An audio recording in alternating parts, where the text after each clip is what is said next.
Ďakujem veľmi pekne aj teda organizátorom za pozvanie a vám, že ste teda aj teraz v popoludnejších hodinách prišli na moju prednášku. Takže ako už bolo povedané, tak ja som vlastne pôvodne vyštudovala informatiku a robím veľa z DNA, ale pozerám sa na DNA vždy na počítači, nie v skúmavke. A dneska vám teda porozprávam niečo o tom, ako bioinformatici pomáhajú pomocou DNA niečo odhaliť o minulosti. Nebude to celkom môj výskum, je to teda výsledky nejakých slávnejších bioinformatikov, ale teda dúfam, že to bude pre vás zaujímavé. Takže na predchádzajúcich dvoch prednáškach dnešného dňa ste videli, ako sa vedci v dnešnej dobe snažia sekvenovať DNA získanú z nejakých starých kostí. A je to veľmi zaujímavá oblasť a vie nám prezradiť veľmi veľa o minulosti. To, myslím, bolo jasné z tých prvých dvoch prednášok. Ale ja dnes chcem rozprávať o tom, že vlastne sa vieme dozvedieť dosť veľa o minulosti aj tým, že budeme sekvenovať DNA dnešných, či už ľudí, alebo nejakých iných organizmov. Pretože tu DNA sme vlastne zdedili po našich predkoch, takže nejaké stopy minulosti sa v nej nachádzajú. A len tak, aby som to pripomenula, že čo vlastne máme za dátami informatici. Takže pôvodne to boli nejaké bunky, ktoré v svojom jadre mali DNA. Boli v nejakej skúmavke, možno boli z tých úzd, ako sme videli fotografie. Potom sa nejakými biochemickými metodami dalo preč všetko ostatné, zostalo len DNA. Tá potom ide do nejakého sekvenačného prístroja, ktorý vidíme tam v strede. A z toho sekvenačného prístroja tam sa tá DNA číta, takže sa premieňa na postupnosť tých ACGT v tom poradí, ako idú na molekule. A výsledkom tam vidíte naozaj na mojej obrazovke nejaké dáta zo sekvenovania. Sú to nejaké také krátke útržky tých DNA sekvencií. No a teda prvá otázka je možno pre vás. Ja začnem takou ľahkou prípravou na to trošku ťažšie, čo nás čaká v druhej polovici. Takže asi viete, že ktoré žijúce živočíchy sú najbližší príbuzní ľudí. Kto niečo počul také? Ktoré by to mohli byť? Primáty, a ktoré konkrétne? Šimpanz, no, prosím? Šimpanz alebo orangutan, tak šimpanz sa väčšinou spomína. Niekto ešte počul o šimpanzovi ako najbližšom príbuznom? Ja, niektorí počuli, super. No, mňa celkom prekvapilo, som to tiež veľakrát počula, a mňa celkom prekvapilo, že nie je to, že za to došlo až niekedy v 90. rokoch minulého storočia, nie je to až tak dávno, lebo už predtým teda vedci dobre vedeli, že šimpanzi sú teda horúci kandidáti na najbližších príbuzných ľudí, ale takí druhí horúci kandidáti boli gorily. Takže táto trojica, človek, šimpanz a gorila, bolo jasné, že sú dosť príbuzní na základe takých vecí ako tvar kosti a rôzne také fyziologické vlastnosti. Tuto máme taký veľmi pekný obrázok, nie ho možno až tak dobre vidno, teda v strede človek, nejaký vedec Leonard Carmichael a drží po svojej, teda u nás to vyzerá na pravej strane, ale v jeho ľavej ruke teda gorilu a vpravo šimpanza, také babetka teda, hej. No, ale teda táto trojica by mohla byť, ich príbuzenské vzťahy by mohli byť vyjadrené jedným z týchto troch diagramov. Možno, to sú 3 možnosti, ako by sme mohli byť navzájom príbuzní. Jedna možnosť je tá teda vľavo, že šimpanz by bol náš najbližší príbuzný a gorila by bola trochu vzdialenejšia. Hej, tak ako vy treba, keď máte súrodenca, je vás nejaký najbližší príbuzný a nejaký bratranec je vzdialenejší príbuzný. Hej? No alebo by mohlo byť, že gorila je naša najbližšia príbuzná a šimpanz je taký ten vzdialenejší. Alebo tam napravo máme hypotézu, že v skutočnosti tí gorila a šimpanz by boli si navzájom najpríbuznejší a my by sme boli ich vzdialenejší príbuzní. A pôvodne sa teda verilo na základe toho, ako študovali kosti a tak ďalej, že to je v skutočnosti pravda. Hej, že my sme tak trochu vzdialenejší príbuzní tých dvoch a oni sú navzájom si bližšie príbuzní. A potom vlastne, až vďaka tomu, že sa podarilo, postupne sa vylepšovalo to sekvenovanie, keď sa podarilo prečítať nejaké dosť dlhé kúsky DNA, tak sa zistilo, že na základe DNA, ktorej sú vlastne aj tie kosti zapísané, tak ten človek a šimpanz sú si v skutočnosti, tá prvá možnosť je tá správna. Dobre, takže toto bolo pôvodne a teda dneska si myslíme, že to naví. A teraz chcem vám vytvoriť takú nejakú konkrétnu vizuálnu predstavu, že ako sa to asi študuje. Toto je ešte pomerne jednoduchá metóda, ktorá už sa používa naozaj dosť dlho. biológii, že ako sa to študuje, že teda ako zistím, kto je s kým viac príbuzný, ktoré organizmy. No a pri troch organizmoch sa to trochu zle určuje. Lepšie je si tam pridať ešte takého štvrtého, o ktorom vieme, že určite je od nich dostatočne vzdialený, že určite není nikoho najbližší príbuzný. A tuto som si dala konkrétne paviána, tam je fotka paviána. A to je teda tiež primát, ale nepatrí medzi tie ľudoopy, ktorí sú naši najbližší príbuzní, takže sa dosť veľa líši od nás všetkých troch. Takže som si ho pridala, takže mám 3 možnosti, ako by mohli byť človek, gorila a šimpanz príbuzný a v každej viem, že ten pavián je ten, čo je k nám najmenej príbuzný, lebo sa od nás dosť líši. Takže to je prvá finta. No a potom si teda musím zohnať nejaké sekvencie zodpovedajúce z tej istej časti genómu, z toho istého génu alebo niečo také. Takže tuto som si nejaké zohnala. Dneska si to už viete stiahnuť z internetu. Takže som si stiahla nejaké tieto DNA. Takže hneď chcem vo vás ako vyvolať tento obraz. Hej, takže tu mám nejaký viac menej náhodný kúsok genómu.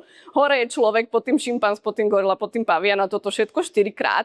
Pozriem sa na to a vidím, strašne sa podobajú. Hej. Ako s tým šimpanzom sa líšime asi v 1% písmeniek. Prvý riadok je úplne rovnaký, v druhom tu máme jeden rozdiel, v treťom žiaden rozdiel, v štvrtom 2 rozdiely. Hej, skoro sa to vôbec nelíši. Aj gorila je tiež veľmi podobná. U toho paviana už vidíme trošku viac rozdielov, ale stále aj pavian sa veľmi, veľmi podobá na úrovni DNA na ľudí. No, takže tak. No a teraz ako z tohto by som určovala, kto je s kým príbuzný? Tak tam, kde máme všetci to isté, tak to nám asi nepomôže, lebo tam nie sú žiadne rozdiely. Potom mám niektoré tie pozície, kde sa jeden líši od ostatných. Najčastejšie teda ten pavian sa líši od ostatných, ale tu mám aj pozíciu, kde sa šimpanz líši od ostatných, kde sa, neviem, možno aj človek niekde asi nie tu. Hej? A tieto mi tiež nepomôžu, lebo tam sa jeden z tých 4 líši od ostatných, ale stále nevieme, že kto by bol s kým najbližšie, lebo iba jeden sa odlišuje. Takže potrebujem použiť také pozície, ako napríklad táto. Tu dám zvýrazním. Táto, ktorá má červenú šípku, ktorej 2 z nich majú to isté T-čko a druhí 2 majú zase to isté C-čko. Toto je taká informatívna pozícia. A táto, môžem sa pozrieť, že ako by mohlo vzniknúť niečo takéto v tých rôznych možných históriách evolúcie. Keby bola pravda tá v strede, že človek, gorila sú najbližší príbuzní a šimpanzi vzdialenejší, tak v zásade by to bolo najpravdepodobnejšie vzhľadom na túto pozíciu DNA, pretože vtedy, keby toto bola pravda, tak možno dakedy dávno tí predkovia všetkých tých 4 nás by mohli tam mať to T-čko na tom mieste DNA. Šimpanz a pavian by to T-čko aj zdedili, by si ho ponechali, ale v čase, keď žili nejakí predkovia spoloční človeka a gorily, hypoteticky, ktorí teda asi neexistovali, ale keby teda to bolo takto, tak to boli nejakí spoloční predkovia, tak vtedy došlo k tej mutácii, že v tom predkovi zmutovalo T-čko na C-čko a to sme s gorilou podedili. Takže táto pozícia hlasu, no, kdežto keby bola správna tá prvá alebo tá tretia, tak nič také sa nemohlo stať, že by tá mutácia z T-čka na C-čko vznikla iba raz. Takže muselo to nejako zmutovať 2-krát, možno, alebo možno niečo divné sa stalo. Hej? Takže táto pozícia konkrétna, ktorá tu je, jediná informatívna, hlasuje za ten strom v strede. A my sme pritom vraveli, že dakedy sa myslelo, že správny je ten vpravo a teraz sa myslí, že správny je ten vľavo, takže to nevyzerá veľmi dobre. No ale máme len jedno miesto na DNA, ktoré vôbec hlasovalo. Tak to asi není dosť dát, hej? Tak ja som išla a pozrela som sa ďalej v tom genome, čo ide za tým a ďalej a ďalej. A pozrela som sa dokopy asi na 12 000 písmen dokopy, hej? To už je dosť veľa. Nerobila som to ručne, lebo ja som lenivý informatik, tak som si to naprogramovala. A z tých 12 000 písmen ľudskej DNA, šimpanzej, gorile a paviane DNA som vyťahla tie štvorice, kde máme tú informáciu, že 2 majú to isté a iní 2 majú zase niečo iné. Hej? A tu sú všetky, tu vidíte na tej obrazovke, to sú všetky pozície z 12 000 písmen za sebou idúcich niekde na chromozome X, kde takéto nastalo. Vľavo je tá prvá, ktorú sme videli, tá vedľa je taká istá. Ešte táto ide stále rovnako, nám hlasuje, že človek s gorilou sú najbližšie príbuzní. A to som si tu vyznačila dole ako číslo, že hlasuje za strom číslo 2, to je ten v strede, hej. Takže 4 pozície hlasujú tuto za strom číslo 2. Potom niekoľko pozícií, ďalšie 4 hlasujú za strom číslo 3, ten, čo bol dakedy považovaný za správny. Potom ide 1, 2, 1 a tak ďalej. Ale potom sa tuto prepnem a je tu veľmi veľa jednotiek. Takže dokopy v mojom hlasovaní, keď som pozrela tých 12 000 písmen, tak sa 22 krát hlasovalo za jednotku, za ten strom, ktorý sa dnes považuje za správny, 8 krát za dvojku a 7 krát za trojku. A keby sme to urobili na celom genome, tak tá jednotka by asi vyhrala s ešte väčšou prevahou, ale už túto celkom dosť vyhráva. Takže na základe teda takýchto nejakých analýz alebo ich zložitejších variantov, ktoré sa teda používajú, by sme teda vyhlásili, že áno, šimpanz je náš najbližší príbuzný. Možno niektorí z vás budú trochu znepokojení tým, že máme tam dosť veľa tých dvojek a trojek. A ten dôvod preto je možno trochu zložitý. Keby ste mali záujem, môžeme sa potom v diskusii porozprávať, že prečo. Ale teda jednotka naozaj v celom genome dosť jasne vyhráva. Dobre, takže to bola taká prvá časť na zahriatie, kde sme to ešte videli. Fakt vidíme tie písmenká. Ešte čisto pre ilustráciu. Videli sme, že človek sa naozaj veľmi, veľmi podobá na tie ďalšie primáty, čo sa týka DNA. Tuto vidím porovnanie so vzdialenejšími našimi príbuznými, ako sú nejaké iné cicavce, myš a pes a potom vták, sliepka. A tam už vidíme, že tých rozdielov je viac. A dokonca som aj musela vybrať inú oblasť genómu, pretože v tej, ktorú som vybrala v tom prvom zrovna, ani som nevedela úplne pekne nájsť tie zodpovedajúce časti v tých ostatných genómoch, takže musela som vybrať nejakú, ktorá kóduje proteín a je taká pekne zachovaná. Dobre. Dobre, takže videli sme, že keď samozrejme tuto v tomto myš, pes, slípka by som mohla robiť podobné štatistiky alebo použiť nejaký zložitejší model a snažiť sa zistiť, kto je s kým ako príbuzný. Takže môžeme niečo zistiť o minulosti, o nejakej stupni príbuznosti organizmu na základe porovnávania DNA ich teda z rôznych druhov. Ale čo je zaujímavý objav teda dvoch významných bioinformatikov je, že niečo vieme zistiť o minulosti ľudstva dokonca z genómu jedného jediného človeka. Že aj keby sme osekvenovali iba jedného, hocikoho z vás alebo jedného a nemali by žiadne iné dáta o iných ľuďoch, o šimpanzoch, o ničom, iba jedného jediného človeka, tak mohli by sme niečo o tom zistiť o minulosti teda ľudstva, respektíve možno nie celého ľudstva, ale tej časti ľudskej populácie, v ktorej sa vyskytovali predkovia tohto daného jedinca, od ktorých teda dedil on tú svoju DNA. A dôvod, prečo je to možné, hoci ide iba o jedného človeka, nemôžeme porovnávať, že koľko má spoločné s niekým iným, je, že, ako asi viete z biológie, tu DNA, tie chromozómy máme v pároch. Hej? Takže máme 2 chromozómy číslo 1, 2 chromozómy číslo 2 a oni v tom rámci toho páru, tá jednotka s jednotkou sa veľmi podobajú a jednu sme zdedili od matky a druhú sme zdedili od otca. Hej? Takže v podstate ja už priamo v mojich bunkách mám 2-krát chromozóm 1, ktoré sa navzájom trošku odlišujú. Zhruba 1 z 1000 písmen bude iné. A môžem teda skúmať tieto odlišnosti medzi tými mojimi 2 kópiami nejakého chromozómu a to mi povie niečo o mojich teda predkoch a ako sa teda možno odlišovali od seba. Dobre, tak tuto je moju DNA nemám teda, ale zobrala som si DNA nejakej anonymnej darkyne, ktorej genóm je sprístupnený na internete a zobrala som si chromozóm číslo 12. Z neho som si v tomto konkrétnom obrázku vybrala nejaký kúsok, asi 300 000 písmen, taký celkom dlhý kus, aby som tam mala dosť veľa tých mutácií. A pozrela som sa, rozdelila som si, mám 300 000 a rozdelila som si to na 30 takých kúskov dĺžky 10 000. Hej, že 30 kúskov dĺžky 10 000. A teraz som pozrela na jej prvý a druhú kópiu toho chromozómu 13 od matky a od otca. A počítala som v každom z tých 10 000 kúskov, koľkokrát tam má rozdiely medzi matkou a otcom, medzi tými svojimi 2 kópiami, koľkokrát má na jednom nejaké písmeno a od druhého rodiča dostala iné písmeno. Hej? Takže úplne tento najľavejší slupček tuto sa týka toho prvého kúsku, prvých 10 000 písmen a videla som, že tam je, čo ja viem, 9 alebo koľko rozdielov v tých 10 000 medzi matkou a otcom tejto darkyne. Potom som sa posunula na druhých 10 000 a spočítala som, že sú tam, neviem, 4 rozdiely v rámci tých 10 000 medzi matkou a otcom, teda tými chromozomami, ktoré nás dedila od matky a od otca. Potom som sa posunula ďalej a videla som, že tu sú, ja neviem, či to je jeden rozdiel alebo 2 rozdiely, veľmi maličký počet. Potom tuto ich bolo zase viacej, treba 7 a tak ďalej. Tuto dokonca ich bolo nejak vyše 30. V priemere by sme čakali zhruba tých 10, hej, lebo keď sa zhruba jedno z 1000 báz líši, tak by sme očakávali v priemere niečo okolo 10 a tu vidíme, že nám to celkom dosť kolíše, že niekedy je to naozaj 0 alebo 1 a niekedy je to treba 30. Takže to dosť veľké kolísanie okolo tej priemernej hodnoty a mohlo by to byť čisto náhoda. Asi viete, hej, že tie prírodné javy väčšinou nejak trochu náhodne kolíše tam niečo, ale toto to kolíše fakt dosť, tak možno to nie je len taká čisto náhoda, hej, ale možno tam vstupuje aj nejaký jav, ktorý to ovplyvňuje a ktorý spôsobuje to, že sú tam naozaj dosť veľké výkyvy v tom počte tých rozdielov,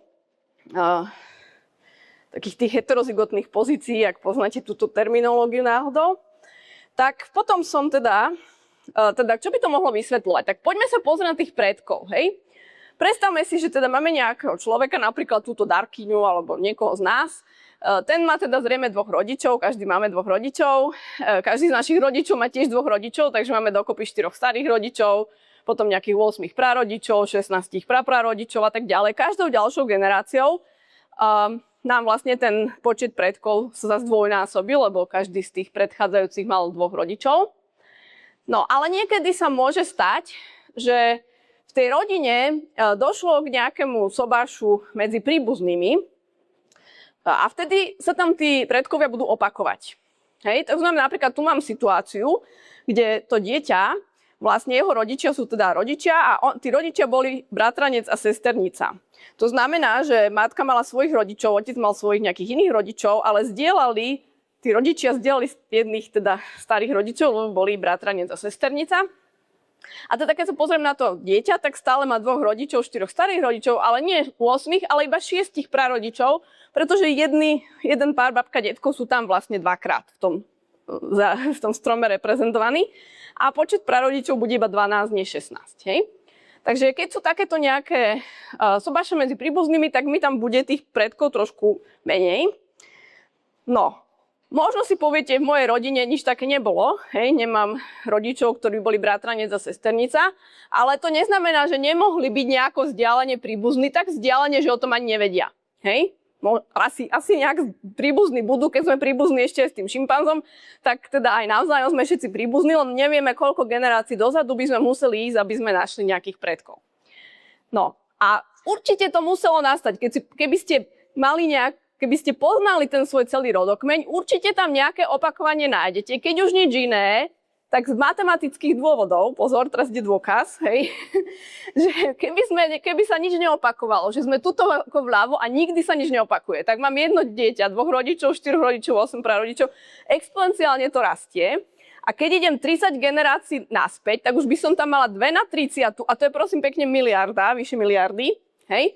A vtedy, to bolo pred nejakými rádovo 600 rokmi, hej, vtedy ešte nebola miliarda ľudí na svete, len zhruba 400 miliónov. Hej? Takže nemôžem mať miliardu predkov v čase, keď ich nebolo miliarda. Museli sa tam nejaký opakovať. Takže čisto matematicky, teda keby som verila, že ešte môže niekto povedať, možno sa mýlia tí vedci, čo tvrdia, že bolo 400 miliónov rodičov, keď bola miliarda. No dobre, ale stačí z pár generácií naspäť a už to narastie tak, že už určite toľko ľudí nebolo. Hej? No, takže proste určite sa to musí opakovať, keby čo. Takže každý tam máme takéto nejaké spojenia v tom našom rodokmeni, akurát možno sú pomerne ďaleko a teda nevieme o nich. No ale teraz ešte, to je komplikovanejšie, lebo teraz dobre, zoberiem ja moju darkyňu, vyseknem si nejaký kúsok z jej chromozómu, treba z tých 10 000 písmen, z kópie, ktorú má od matky, z kópie, ktorú má od otca, hej, to sú nejaké tie 2 chromozómy, tak z nich 2 si vyseknem nejaký kúsok. A keby som ja bola nejaká taká vševediaca bytosť, ktorá podrobne sledovala, ako tá DNA v tých ľuďoch tam sa šíri, tak by som vedela povedať, že dobre, tento konkrétny kúsok v tom prvom chromozóme, ona trajme tomu zdedila od matky a matka to zdedila od svojho otca a otec to zdedil neviem od koho, hej, a mohla by som takto sledovať takou červenou líniou, že po akej cestičke ten kúsok táto dárkyňa zdedila od svojich predkov, hej, že v každej generácii sa to kvázi rozhodne, či ide doľava alebo doprava a ide nejakou cestičkou stále hlbšie a hlbšie do minulosti. A to isté teda môžem urobiť aj s tou druhou kópiou na tom druhom chromozome od otca. A zase, dobre, už došlo to od otca a otcovi to došlo neviem od koho a tak ďalej a zase môžem ísť späť tou červenou čiarou. No a keď som teda v takej situácii, že tuto na obrázku som tu nechala ten prípad s tou sesternicou a bratrancom, hej, ale môže to byť, určite sa mi to začne niekde stretávať, hej, takže môžem sa spýtať, že tieto dva zodpovedajúce kúsky na tom istom mieste v tých chromozomoch, že keď začnem tu a idem do matky, do otca a potom idem dozadu, pýtam sa, že kedy sa prvýkrát stretnú v tom istom človeku. Hej? A oni sa vždy niekde stretnú. Ale otázka je, ako dávno. A v tomto prípade so sesternicou a bratrancom sa môžu stretnúť aj veľmi nedávno. Môžu sa stretnúť v tej spoločnej babke, hej, alebo detkovi. Že môže sa stať, že kúsok DNA, ktorý mala tá babka, ona to poslala tým svojim dvom deťom, ktoré potom a tak ďalej. A dostane sa to už po pár generáciách do tej dárkyne, lebo mala takú, teda táto dárkyňa možno nemala takú rodinu, ale keby teda sme mali niekoho, kto mal takú rodinu, tak mohla by po svojej babke alebo po svojom detkovi zdediť na tej istej pozícii DNA teda z obidvoch rodičov. Hej? Bežný prípad teda skôr je, že nezdedíme to po trebárs nejakých starých rodičoch, ale po nejakých starších generáciách, ale môže sa nám stať, že relatívne nedávno sme mali teda nejakého spoločného predka, od ktorého sme zdedili ten istý kúsok DNA obidvoma cestami aj cez matku, aj cez otca. Ale na nejakom inom kúsku chromozómu sa nám môže stať, že keď sledujeme tie cestičky, že odkiaľ to ku nám došlo, tak musíme ísť veľmi, veľmi veľa generácií dozadu, aby sa to stretlo. Hej, že trvá to naozaj, hej, možno proste aj nejaké 10 000, 100 000 generácií dozadu, kým sa nám tie dve cestičky stretnú. No, a teraz, čo to znamená? Keď máme taký kúsok, ktorý sme museli ísť veľmi ďaleko dozadu, aby sa nám to stretlo, tak to znamená, že tuto to bola tá istá DNA, ktorá sa skopírovala a išla tam nejakým deťom, hej, tej nejakej dávnej osoby. A odtedy sa teda dedila z generácie na generáciu a mohli tam vzniknúť nejaké mutácie náhodou. Hej, bolo veľmi veľa času na to, aby tam nejaké mutácie vznikli. Takže keď to ku mne príde dvomi rôznymi cestami a na každej ceste vznikli nejaké mutácie, tak tie dve moje kópie už nebudú identické, ale bude v nich celkom možno aj dosť rozdielov navzájom. Kdežto, keď sa to stalo pomerne nedávno, no treba buď tej nejakej, čo to boli prababke, alebo teda možno to nebola prababka, možno to bolo niečo pred 10 generáciami, už o tom ani neviem, ale stále z hľadiska tej genetiky to bolo nedávno, hej, tak stále tam možno žiadne mutácie nie sú, alebo ich tam je veľmi málo. Takže na takýchto pozíciách, kde bolo málo mutácií, predpokladám, že dobre, keby som toto robila a mala by som tie znalosti, ktoré nemám, že ako sa čo dedilo, tak by som zistila, že musím ísť strašne, že ten predok bol pomerne nedávno a tam, kde sú tie najvyššie, tam ten spoločný predok tých dvoch kúskov DNA bol niekedy veľmi, veľmi dávno. Okay. Takže dostávame sa od mutáciám k nejakému času. No a ja som teda zobrala teraz celý chromozom 12, ktorý má dokopy nejakých 13 000, 10 000 okien. Hej, celý som si ho zobrala. Zase programom, nerobila som to ručne, hej. Som si spočítala v každom z tých okien, koľko je tam tých rozdielov pre túto konkrétnu dárkyňu DNA. A spravila som si teda takýto kvás graf, v ktorom ale nebolo iba týchto 30 okienok, ale bolo ich tam 13 000. Hej. A potom som si z toho prepočítala taký histogram, že pre každý možný počet mutácií som spočítala, v koľkých okienkách sa vyskytoval. Takže počet 0 bol najčastejší, vyskytoval sa v nejakých vyše 2000 okienkách toho genómu. Počet 1 bol nejaký trochu menší, takže vyskytoval sa v nejakom, ja neviem, 1700, niečo také. Potom dve mutácie sú pod 1000 a potom proste to tu tak postupne klesá. Hej. Čím viac mutácií, tým menej okienok ich má tak veľa. Tuto, čo sme videli niečo cez 30, to už sme tuto v takých dosť riedkavých výskytoch. Hej, že párkrát sa tam vyskytnú také veľké čísla, ale je to pomerne malé, maximum bolo niekde pod 40. Dobre. No. Tento graf je taký, ťažko sa nám trošku interpretuje vizuálne, vidíme, že to tam nejak klesá, ale nevieme čo.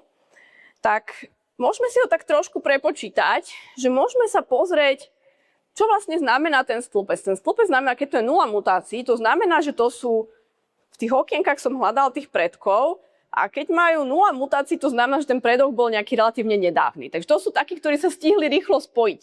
Hej? Potom tí, čo majú 1 mutáciu, to sú takí, čo sa nespojili tak hneď rýchlo, ale trvalo im to trochu dlhšie, kým našli toho predka. Keby sme nechali tie okná všetky súťažiť, že kto si kedy nájde toho predka, tak títo boli tí, čo boli najskôr, potom tí trochu neskôr a tak ďalej. A toto už sú takí, čo vydržali veľmi dlho, stále sa nespojili, až kým vlastne po nejakom veľmi dlhom čase sa spojili. Takže ja by som sa vždy spýtala, že koľko percent z tých okien, ktoré ešte sa nestihli pospájať, sa spojili práve teraz v tom období tej akoby jednej mutácie, alebo to je asi 40 000 rokov, myslím.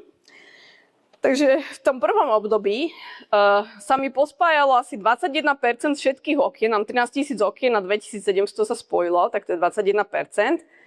V tom druhom období sa mi spojilo 1740 z tých zvyšných. Hej, tých 2000 už odčítam a z tých zvyšných sa mi spojilo 17%.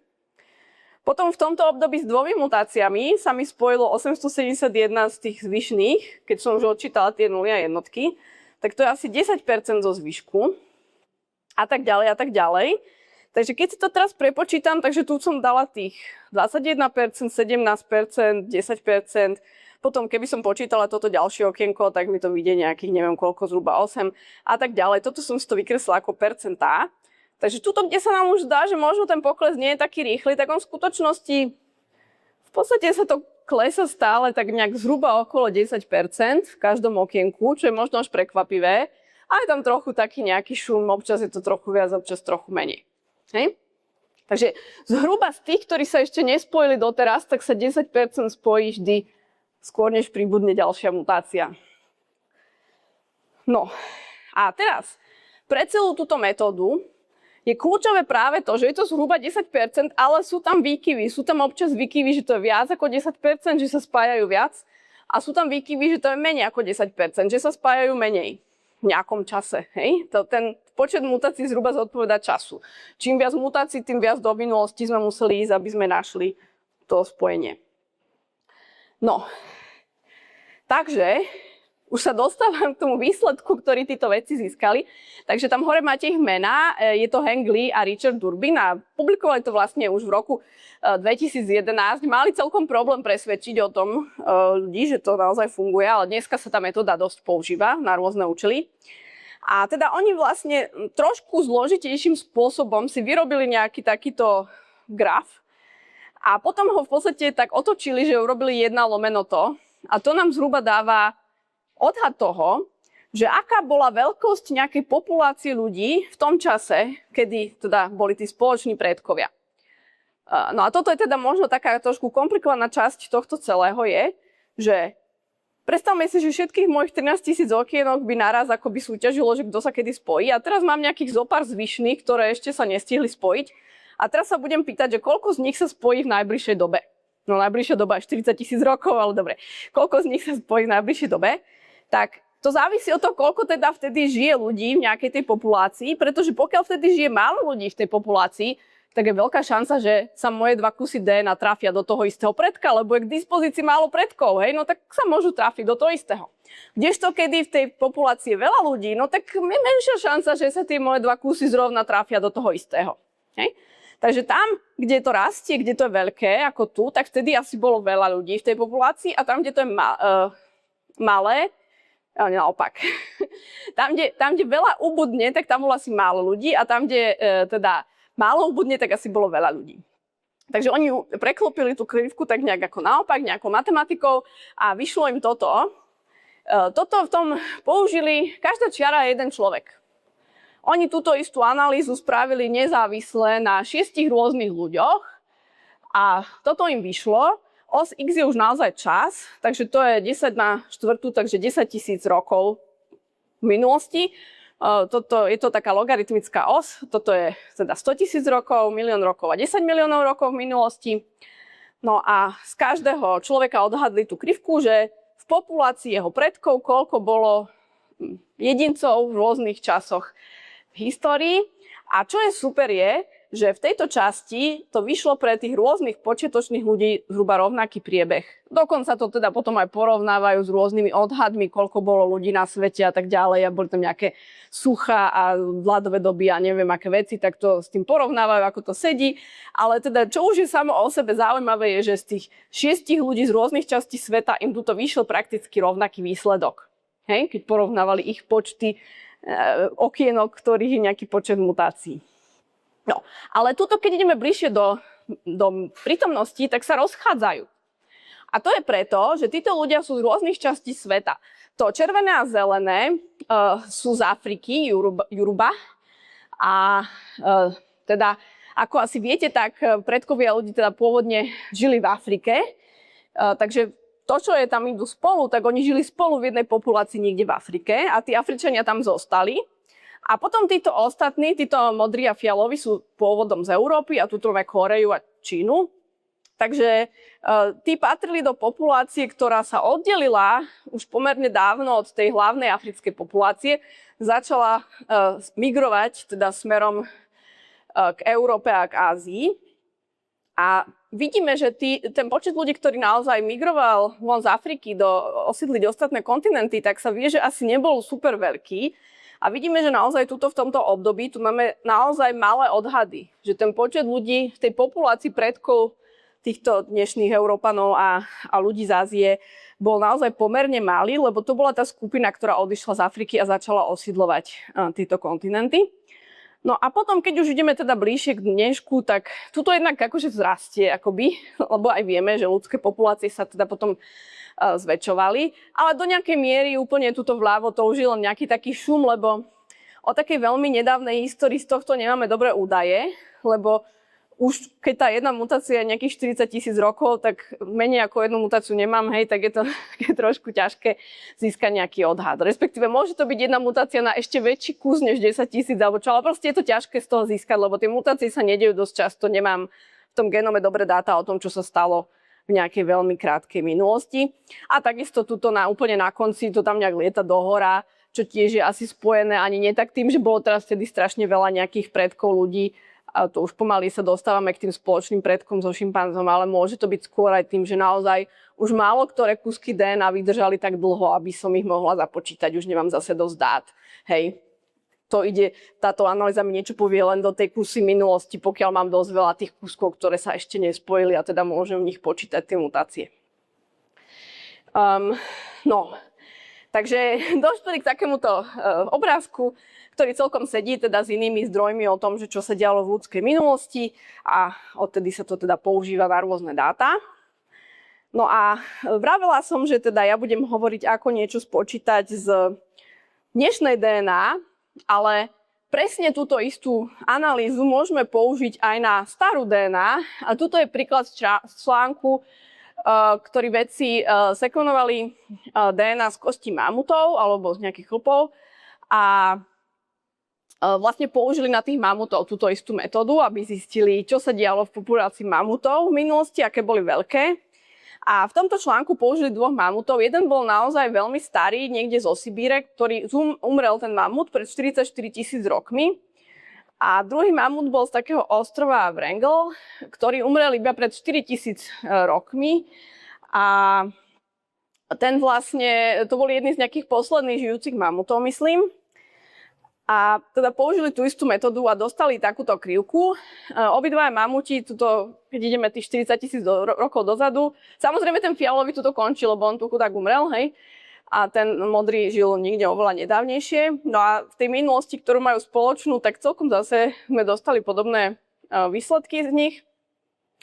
A potom tuto vidíme ten ostrov Wrangel, on počas doby ľadovej bol vlastne prepojený ľadom s pevninou, takže tí mamuti tam mohli migrovať a potom, keď doba ľadová skončila, tak tam zostali nejakí izolovaní, nejaké akoby malej populácii. Takže tu vidíme, že naozaj máme veľmi, veľmi nízke odhady toho, že z akej populácie ten mamut pochádzal, lebo to bolo len zo pár mamutov, ktorí uviazli na nejakom ostrove. Dobre, no a teda Tým by som teda aj skončila. Keby vás bioinformatika náhodou zaujala, tak vlastne v spolupráci našich dvoch fakult, fakulty matematiky, fyziky a informatiky a prírodovedeckej fakulty, máme študijný program bioinformatika, na ktorý sa prípadne dá aj prihlásiť. A teda ďakujem vám za pozornosť a teším sa na vaše otázky.